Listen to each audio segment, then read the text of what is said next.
دخمه‌های پاریس.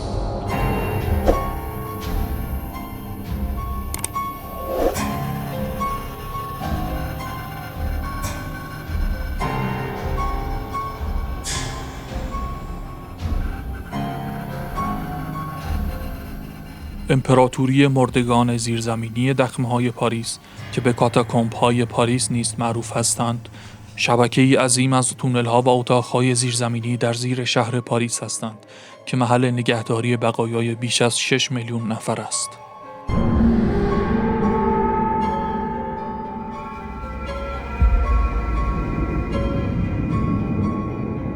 این دخمه‌ها در معادن باستانی سنگ آهک واقع شده‌اند و در طول قرن‌های 18 و 19 به عنوان راه حلی برای مشکل کمبود فضای دفن در گورستان‌های شهر ایجاد شده‌اند. در قرن 18 پاریس با رشد سریع جمعیت و افزایش نرخ مرگ و میر روبرو بود. گورستان‌های شهر به سرعت پر می‌شدند و شرایط بهداشتی نامناسب باعث شیوع بیماری می‌شد. در سال 1780 مقامات پاریس تصمیم گرفتند از معادن متروکه زیرزمینی به عنوان محل دفن جدید استفاده کنند. در طول 2 دهه بعد میلیون‌ها استخوان از گورستان‌های شهر به دخمه‌ها منتقل شدند.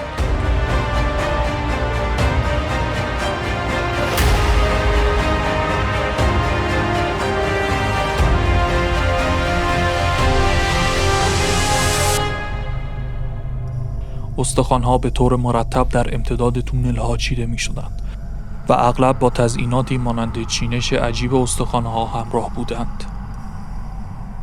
امروزه دخمه‌های پاریس یکی از محبوب‌ترین جاذبه‌های گردشگری شهر هستند. هر سال حدود 2 میلیون نفر از این دخمه‌ها بازدید می‌کنند.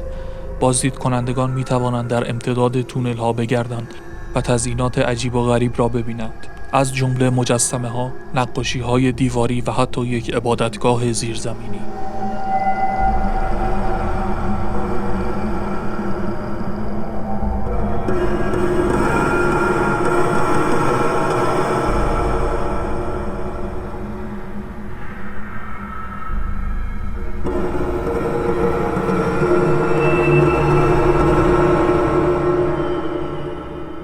چند نکته جالب در مورد این دخمه‌ها وجود دارند که به آنها می‌پردازیم. در دخمه‌ها حدود 6 میلیون نفر دفن شده‌اند. طول کل تونل‌ها حدود 300 کیلومتر است. عمیق‌ترین نقطه دخمه‌ها حدود 20 متر زیر سطح زمین است. مشهورترین بخش دخمه‌ها موزه استخوان است که شامل چیدمانی از جمجمه‌ها و استخوان‌ها است.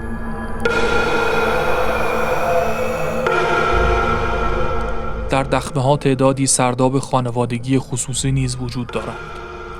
فیلم‌ها و کتاب‌های مختلفی درباره دخمه‌های پاریس وجود دارند.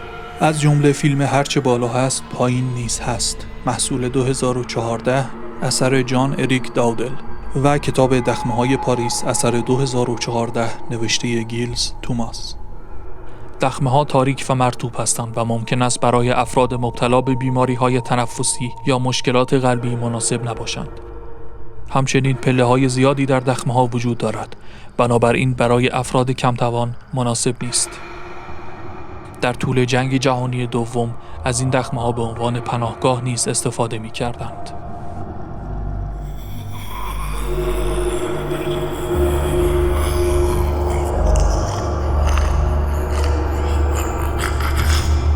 دخمه‌ها در تمام طول سال به جز 25 دسامبر و 1 ژانویه باز هستند. برای بازدید از دخمه‌ها باید بلیط تهیه کنید. ساعت کار از 10 صبح تا 6 بعد از ظهر است. همچنین برای اطلاعات بیشتر و تهیه بلیط می توانید به وبسایت رسمی دخمه‌ها مراجعه کنید.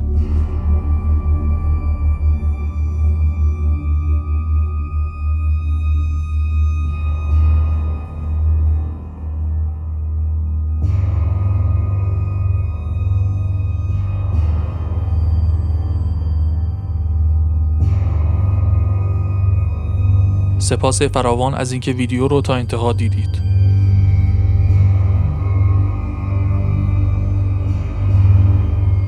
ممنون میشم کانالمون رو سابسکرایب کنید، ویدیو رو لایک کنید و نظرتون رو درباره این دخمه‌ها بگید.